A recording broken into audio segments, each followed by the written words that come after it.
കേരളത്തിൽ ശക്തമായ മഴ 5 ദിവസം മഴയുണ്ടാവും എന്നുള്ള നിരീക്ഷണമൊക്കെ കാലാവസ്ഥാ നിരീക്ഷണ കേന്ദ്രം നടത്തി. പല സ്ഥലങ്ങളിലും ഓറഞ്ച്, യെല്ലോ അലർട്ടുകൾ പ്രഖ്യാപിച്ചിട്ടുണ്ട്.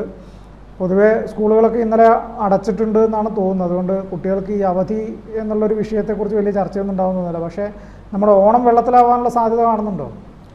മിക്കവാറും ഈ അത്തം വെളുത്താൽ ഓണം കറക്കുമെന്നൊക്കെ ഒരു ചൊല്ലുണ്ടല്ലോ. അപ്പൊ അത്തത്തിന് മഴയില്ലായിരുന്നു. അതൊക്കെ പണ്ടത്തെ ചൊല്ലാണ്. ആ ചൊല്ലൊന്നും ഫലിക്കാതായി കുറെ കാലമായിട്ട്. അതല്ല, അത് നമ്മളിതൊരു സാങ്കല്പികമായിട്ട് പറഞ്ഞതാണ്.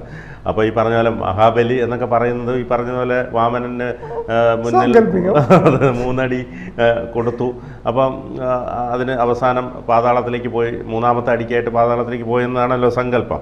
അതായത് കർക്കടകത്തിൻ്റെ ദുർഘടം പെയ്തൊഴിഞ്ഞയിടത്ത് കോടിപ്പാവം ഉണ്ട് വിരിച്ചതുപോലെ ചിങ്ങപ്പുതുവയിൽ കടന്നു വരുമ്പോൾ മലയാളികളുടെ മനസ്സിൽ പൊന്നോണക്കാലം വരികയായി. അപ്പോൾ അത്തരത്തിൽ ഓണത്തെക്കുറിച്ച് പാടാത്ത കവികളില്ല. അപ്പോൾ ഓണം എന്ന് പറയുമ്പോൾ മലയാളികളുടെ ഒരു ഉത്സവമാണ്. എല്ലാവരും കാണം വിറ്റും ഓണം ഉണ്ണണമെന്നാണല്ലോ പറയുന്നത്. അപ്പോൾ അതുകൊണ്ട് തന്നെ ഓണത്തിന് എല്ലാവരും തന്നെ ഓണം ആഘോഷിക്കും. അത് ജാതിമത ഭേദമന്യേ അത് ഓണം മലയാളികളുടെ ഒരു ഹൃദയത്തിൽ ഉള്ളൊരു വികാരം കൂടിയാണ് ഓണം. അപ്പോൾ ഈ അതിൻ്റെ ഇടയിൽ ഈ മഴ പെയ്യുമ്പോൾ ഏറ്റവും കൂടുതൽ ബാധിക്കുന്ന വ്യാപാരികളെ അടക്കം ആണ്. കാരണം ഏറ്റവും കൂടുതൽ ഈ ഫുട്പാത്തിലടക്കമുള്ള ഇതൊക്കെ നിരോധിച്ചിട്ടുണ്ടെങ്കിൽ പോലും ഇത്തരത്തിൽ പൂക്കടകൾ അല്ലെങ്കിൽ വിപണികളൊക്കെ ഉണ്ടല്ലോ, വഴിവാണിഭ വിപണികളിലൊക്കെ പച്ചക്കറി, ഫ്രൂട്ട്സ്, അതോടൊപ്പം തന്നെ അങ്ങനെയൊക്കെയുള്ള ഒരുപാട് പേര് ജീവിക്കുന്നത് ഈ ഓണക്കാലത്താണ്. അപ്പോൾ അതിനെയൊക്കെ നന്നായിട്ട് ഇത് ബാധിക്കും എന്നുള്ളതാണ്. വലിയ തുണിക്കടകളെ സംബന്ധിച്ച് വലിയ പ്രശ്നം വരുന്നില്ല, കാരണം കാറിൽ വരുന്നു, അവർ മഴ ബാധിക്കുന്നില്ല. അത് പറയുമ്പോൾ പ്രധാനപ്പെട്ട ഒരു കാര്യം സൂചിപ്പിക്കേണ്ടത്, അതായത് ഈ നമ്മൾ അത്തച്ചമയം, തൃപ്പൂണിത്തുറ അത്തച്ചമയം വളരെ ഫേമസ് ആയിട്ടുള്ള അത്തച്ചമയമാണ്.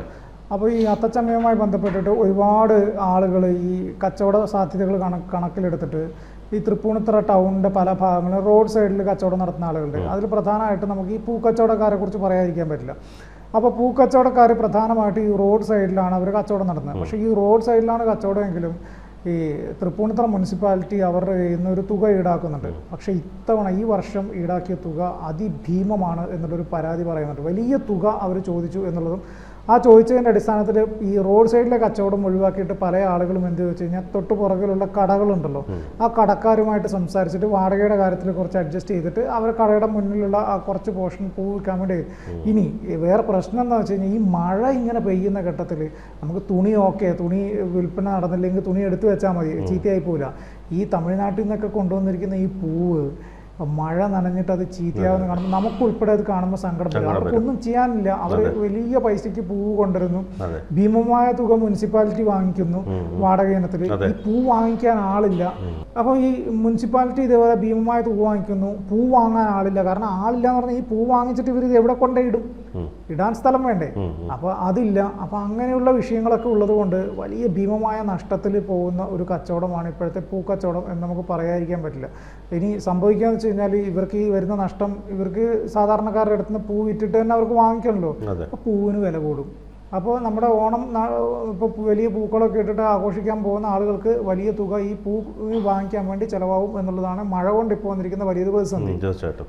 അതുപോലെ തന്നെ ഈ പറഞ്ഞ പോലെ വഴിവാണിഭക്കാരുണ്ടല്ലോ, ഒരുപാട് തുണികളും മറ്റ് ഫ്രൂട്ട്സ് കച്ചവടം, പച്ചക്കറി, അങ്ങനെയൊക്കെയുള്ള എല്ലാവരെയും ഇത് നന്നായി ബാധിക്കും. അപ്പോൾ അത് ഈ പറഞ്ഞതുപോലെ മഴ അത്തരത്തിൽ ഒരു സാധാരണക്കാരെ, വേറെ പാവപ്പെട്ടവരെയാണ് ഏറെ ബാധിക്കുന്നത്.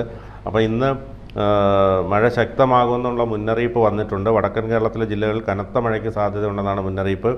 6 ജില്ലകളിൽ നിന്ന് യെല്ലോ അലർട്ടുണ്ട്. അത് തൃശ്ശൂർ, കോഴിക്കോട്, മലപ്പുറം, കണ്ണൂർ, വയനാട്, കാസർഗോഡ് എന്നീ ജില്ലകളിലാണ് യെല്ലോ അലർട്ട് പുറപ്പെടുവിച്ചിരിക്കുന്നത്. ഒറ്റപ്പെട്ട ഇടങ്ങളിൽ ശക്തമായ മഴയ്ക്ക് സാധ്യതയുണ്ടെന്നാണ് കേന്ദ്ര കാലാവസ്ഥാ വകുപ്പിൻ്റെ പ്രചരണം. നാളെയും തൃശ്ശൂർ, കോഴിക്കോട്, മലപ്പുറം, കണ്ണൂർ, വയനാട്, കാസർഗോഡ് ജില്ലകളിൽ യെല്ലോ അലർട്ട് പുറപ്പെടുവിച്ചിട്ടുണ്ട്.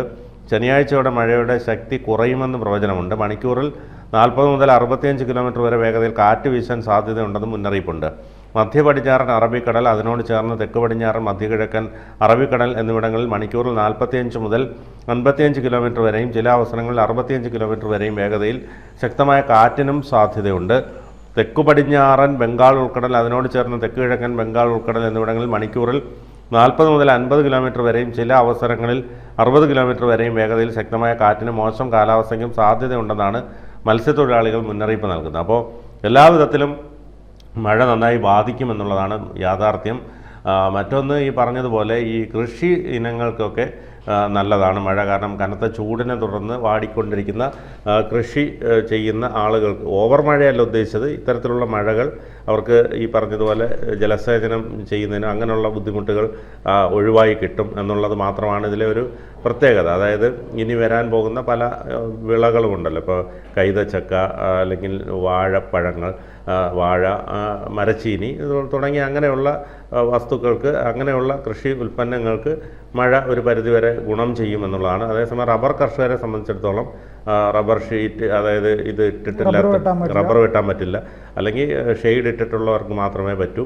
അപ്പോൾ അത്തരത്തിൽ ഒരു കൃഷി വിളകൾക്ക് കുറച്ച് നല്ലത് എന്നതിനപ്പുറം ഓണം എന്ന് പറയുമ്പോൾ ഓണവിപണി, അതോടൊപ്പം തന്നെ ഓണത്തിനുള്ള മറ്റ് കാര്യങ്ങൾ, ഇപ്പോൾ ഓണം വാരാഘോഷമൊക്കെ സർക്കാർ വലിയ തുക മുടക്കി ചെയ്യുന്നുണ്ട്. അപ്പോൾ അതിനൊക്കെ ഇത് നന്നായിട്ട് ബാധിക്കുമെന്നുള്ള കാര്യത്തിൽ തർക്കമില്ല. അതോടൊപ്പം തന്നെ മഴ കൂടിയാൽ മത്സ്യബന്ധനത്തിനുള്ള തടസ്സങ്ങൾ ഉണ്ടാകും, ശക്തമായ കാറ്റൊക്കെ പറയുന്നുണ്ട്, നാശനഷ്ടങ്ങൾ ഉണ്ടാകും. അതോടൊപ്പം തന്നെ ഒരുപാട് പേർ പുറത്തേക്ക് ഇറങ്ങുന്നൊരു ടൈം കൂടിയാണ്. അപ്പോൾ അപകടങ്ങൾ സംഭവിക്കാനുള്ള സാധ്യത അതൊക്കെ മുന്നിൽ കണ്ട് അതോടൊപ്പം തന്നെ പകർച്ചവ്യാധികൾ പടർന്നു പിടിക്കാനുള്ള സാധ്യത, ആരോഗ്യ പ്രശ്നങ്ങൾ ധാരാളം ഉണ്ടാകും. പ്രത്യേകിച്ച് ഒരുപാട് പേർ പുറത്തിറങ്ങുന്നത് കൊണ്ട് തന്നെ ഈ പറഞ്ഞതുപോലെ പെട്ടെന്ന് പടർന്നു പിടിക്കാനുള്ള രോഗങ്ങൾ, മഞ്ഞപ്പിത്തം, ചിക്കൻ ബോക്സ്, അങ്ങനെയൊക്കെയുള്ള കൊറോണ അടക്കമുള്ള രോഗങ്ങൾ പടർന്നു പിടിക്കാനുള്ള സാധ്യത ഈ അവസരത്തിൽ കാണും. കാരണം വലിയ ക്രൗഡായിരിക്കും ഓരോ സ്ഥലത്തും, തുണിക്കടകളിലാണെങ്കിലും മറ്റ് വിപണികളിലും ഒക്കെ തന്നെ വലിയ ക്രൗഡാണ്. അപ്പോൾ ഒരാൾക്ക് എന്തെങ്കിലും അസുഖം ഉണ്ടെങ്കിൽ അത് വായുവിലൂടെ പകരുന്ന രോഗങ്ങളാണെങ്കിൽ അത് പെട്ടെന്ന് പടർന്നു പിടിക്കാനുള്ള സാധ്യതയുണ്ട്. അതിൻ്റെ മുൻകരുതൽ നടപടികൾ ആരോഗ്യവകുപ്പ് സ്വീകരിക്കേണ്ടി വരും, അല്ലെങ്കിൽ അത് വലിയ പ്രത്യാഘാതങ്ങളിലേക്ക് കൊണ്ടെത്തിക്കും. ഏതായാലും ഈ പറഞ്ഞതുപോലെ ഓണം മഴയാകാനുള്ള സാധ്യത മുന്നിൽ കാണുന്നുണ്ട്. പക്ഷേ ഈ ഒരു പ്രളയ സമാനമായ അന്തരീക്ഷം ഇല്ലെന്നാണ് വിദഗ്ധർ അഭിപ്രായപ്പെടുന്നത്. അതോടൊപ്പം തന്നെ സുനാമിക്കും സാധ്യതയില്ലെന്നുള്ള റിപ്പോർട്ടുകളാണ് ലഭിച്ചുകൊണ്ടിരിക്കുന്നത്. അതുകൊണ്ട് ഏത് തരത്തിലായിരിക്കും മഴ എന്നുള്ളത് കാത്തിരുന്ന് കാണാം. മഴ ഇനി കാത്തിരുന്ന് കാണാനൊന്നുമില്ല, 5 ദിവസം തകർത്ത് പെയ്യും എന്നുള്ളത് തന്നെ നമ്മൾ അനുഭവിക്കേണ്ടി വരും, വേറെ ഒന്നും ചെയ്യാനില്ല. ഈ പറഞ്ഞതുപോലെ ഈ ഓണവുമായി ബന്ധപ്പെട്ടിട്ട് ഫുട്പാത്ത് കച്ചവടത്തിന് തയ്യാറാകുന്ന ആളുകൾക്കാണ് വലിയ തോതിൽ തിരിച്ചടിയാവുക എന്നുള്ളതാണ് വസ്തുത. പൂക്കച്ചവടക്കാർ, തുണിക്കച്ചവടക്കാർ, അങ്ങനെ ഫുട്പാത്ത് കച്ചവടം വളരെ തകൃതിയായിട്ട് നടക്കാൻ പോകുന്നൊരു സമയമാണല്ലോ. പക്ഷേ നമുക്ക് നോക്കാം, കാരണം സാധാരണ എന്ത് തിരക്കാണെങ്കിലും എന്താണെങ്കിലും മലയാളികൾക്ക് ഒരു ഉത്രാടപ്പാച്ചിൽ എന്ന് പറഞ്ഞൊരു സാധനമുണ്ട്. എത്ര നേരത്തെ നമുക്ക് അവസരം കിട്ടിക്കഴിഞ്ഞാലും മലയാളികൾ ഈ ഉത്രാടത്തിന് പോയി വാങ്ങിക്കുന്ന ആ ഒരു തിരക്ക് സ്ഥിരമായിട്ട് നമ്മൾ കാണുന്നതാണ്, വർഷങ്ങളായിട്ട് നമ്മൾ കാണുന്ന. ഉത്രാടത്തിനാണ് ആളുകൾക്ക് ഈ ഓണത്തിൻ്റെ അന്തേക്ക് വേണ്ട കുറേ സാധനങ്ങളൊക്കെ വാങ്ങിക്കാൻ പോകുന്നത്. പിന്നെ ഇപ്പോൾ ഒരു പരിധിവരെ ആളുകൾ ഡ്രസ്സ് ഓണക്കോടിയെടുക്കലൊക്കെ തീർന്നിട്ടുണ്ടാവും, അതൊക്കെ എടുത്തിട്ടുണ്ടാവും. അപ്പം നമുക്ക് മനസ്സിലാകുന്ന ഒരു കാര്യം എന്ന് വെച്ച് കഴിഞ്ഞാൽ ഇത്തവണത്തെ ഓണം മിക്കവാറും വെള്ളത്തിലാവാനുള്ള സാധ്യതകളൊക്കെ കാണുന്നുണ്ട്. ബിൻചേട്ടൻ നേരത്തെ പറഞ്ഞ പഴഞ്ചൊല്ല് ഫലിക്കുകയാണെങ്കിൽ നമുക്ക് അങ്ങനെ തന്നെ കാണാൻ സാധിക്കും എന്ന് കരുതാം. പക്ഷേ ഈ മഴ പരിഗണിച്ചിട്ട് ഈ മുനിസിപ്പാലിറ്റികളൊക്കെ ഈ പറഞ്ഞതുപോലെ ഫുട്പാത്ത് കച്ചവടക്കാരിൽ നിന്ന് വാങ്ങിക്കുന്ന തുക, അതിൻ്റെ അളവ് കുറച്ചാൽ അവർക്കും നല്ലതായിരിക്കും എന്ന് ഒരു മാനുഷിക പരിഗണന അതിൽ കാണിക്കണം. മുനിസിപ്പാലിറ്റി ഇതാ ലാസ്റ്റ് ചാൻസാണ് നമുക്ക് പിരിക്കാൻ എന്നുള്ള അങ്ങനെ കണക്കൂട്ടിയായിരിക്കാം ഓരോ മുനിസിപ്പാലിറ്റികളും പഞ്ചായത്തുകളൊക്കെ വലിയ തുക പിരിക്കുന്നത്. കാരണം തദ്ദേശ സ്വയംഭരണ തെരഞ്ഞെടുപ്പ് വരുവാണല്ലോ. അത് വന്നു കഴിഞ്ഞാൽ പിന്നെ ഇനി ഇവരല്ലെങ്കിലോ ഇനി അടുത്തത് എന്ന് കരുതിയിട്ടാണ് ഇത്തവണ പിരിക്കാം, മാക്സിമം കിട്ടുന്നത് അങ്ങ് വാങ്ങിക്കാം എന്ന ലെവലിലാണെങ്കിൽ ആ തീരുമാനം ഒന്ന് മാറ്റണം എന്നൊരു അഭിപ്രായം കൂടി എനിക്ക് പറയാനുണ്ട്. ഒരു മാനുഷിക പരിഗണന വെച്ചിട്ട് വാങ്ങിക്കുക, കൊള്ള ലാഭം ഉണ്ടാക്കുന്ന പരിപാടി അവസാനിപ്പിക്കുക.